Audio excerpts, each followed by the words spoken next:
वत्तकू यौमन, और डरो उस दिन से, ला तजज़ी नफ्सुन अन नफ्सिन शैआ, नहीं काम आएगा कोई नफ्स दूसरे नफ्स को कुछ भी।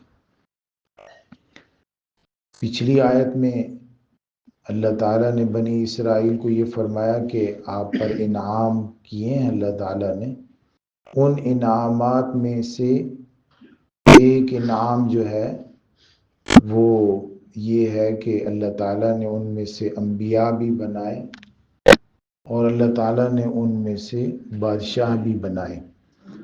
तो बनी इसराइल की बिगाड़ की एक वजह ये हो गई कि वो ये समझने लगे कि हम अल्लाह के बड़े मुकर्रब लोग हैं, हम अल्लाह के बड़े बरगुज़ीदा लोग हैं।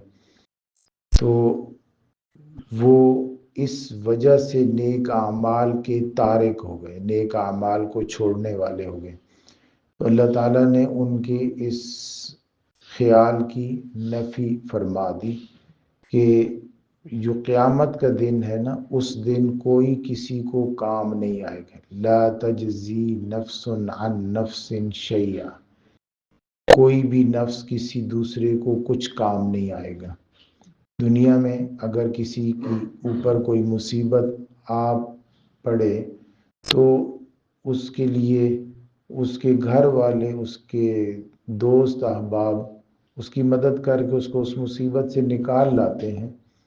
तो यहाँ पर इसकी बिल्कुल वाज़े तौर पर नफ़ी कर दी गई कि ऐसा नहीं होगा कि क़यामत के दिन अल्लाह ताला से किसी मुजरिम को कोई दूसरा मुजरिम, कोई दूसरा शख्स छुड़ा ले, बचा ले।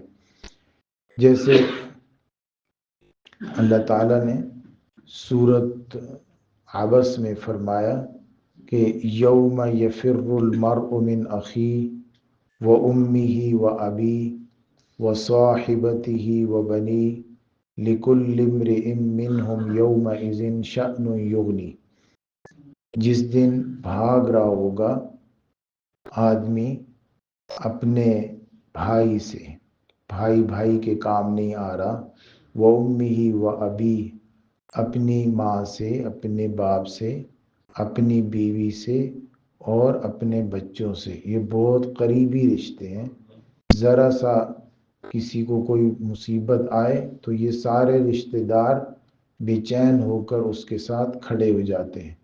तो कुरान मजीद कह रहा है कि लिकुल्लि इम्रिइन मिनहुम यौमइज़िन शअनुन युगनी, उस दिन हर आदमी को एक ऐसी मुसीबत पड़ी होगी जो उसकी ज़ात के लिए उसको काफ़ी होगी। वो दूसरे की फ़िक्र करने के बजाय अपनी फ़िक्र में मगन होगा।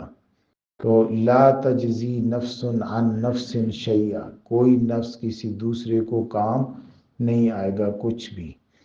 वला युक़बलु मिन्हा शफ़ाअह, और उनसे कोई सिफारिश भी कबूल नहीं होगी।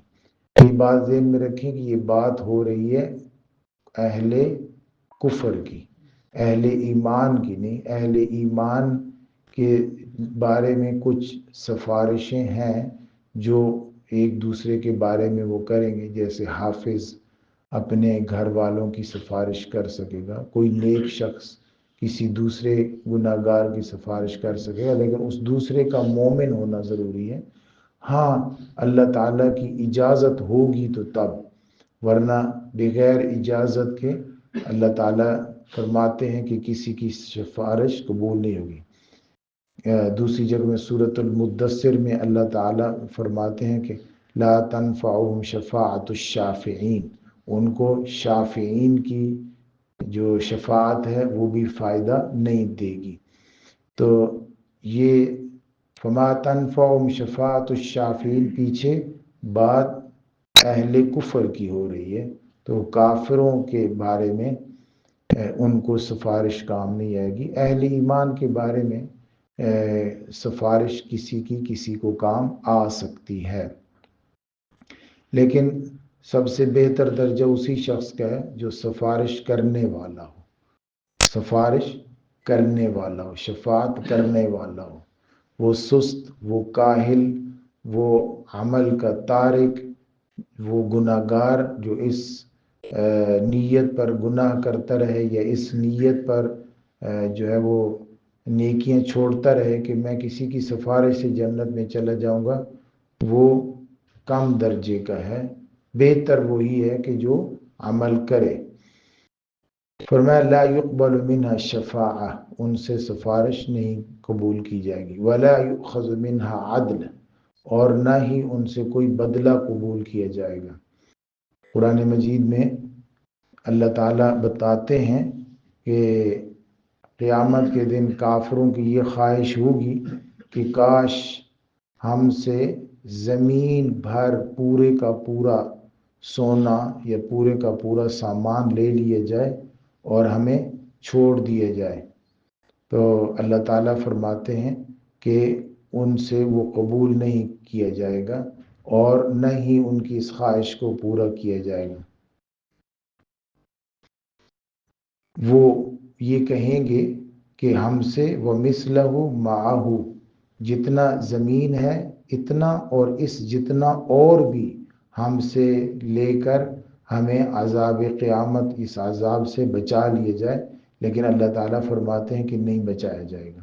لا يقبل منها لا يؤخذ منها عدل ولا هم ينصرون، اور نہ ہی ان کی کوئی مدد کی جائے گی۔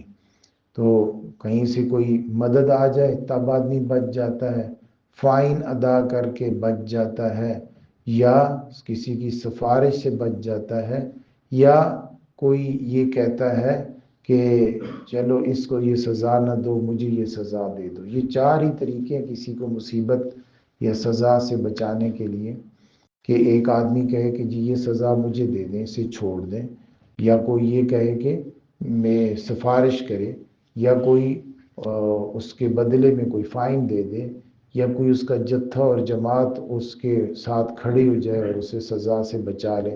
اللہ تعالیٰ فرماتے ہیں کہ قیامت کا دن وہ ہے کہ یہ چیزیں نہیں کام آئیں گی، یہ ان پر بھروسہ کر کے تو ایمان کو نہ چھوڑیے گا، ان پر بھروسہ کر کے نیک عمل کو نہ چھوڑیے گا، ان پر بھروسہ کر کے تو گناہ نہ کیجیے گا۔ اس لیے اگر آپ کے پاس نعمتیں ہیں تو وہ نعمتیں صرف دنیاوی لحاظ سے آپ کو دے دی گئی ہیں، آخرت میں عمل کی بنیاد پر ملیں گی۔ یہ غلط فہمی میں نہ رہیں کہ اگر ہم یہاں نوازے گئے ہیں تو ہم وہاں بھی نوازے جائیں گے۔ پھر ایک ذمہ داری کا احساس دلایا گیا، اس لیے کہ پیچھے نعمتوں کا ذکر ہے تو نعمتیں مراعات ہوتی ہیں، جب مراعات ملتی ہیں تو اس میں فرائض بھی ہوتے ہیں، پھر مراعات لے کر فرائض اور ذمہ داریوں کو نہ نبھانا یہ اپنے آپ کو مراعات سے بھی محروم کرنے کے لیے ہوتا ہے۔ اگر آپ کے پاس دنیا میں مراعات ہیں، آپ کو اللہ نے نعمتیں دی ہیں، تو پھر آپ کو ان کے تقاضے پورے کرنے ہوں گے، اپنی ڈیوٹیاں نبھانی ہوں گی، ورنہ اس پر پوچھ ہوگی اور سزا ہوگی۔ اللہ تعالیٰ نے اپنے جو نعمتیں عطا فرمائی ہیں ان کے تقاضے پورے کرنے کی توفیق عطا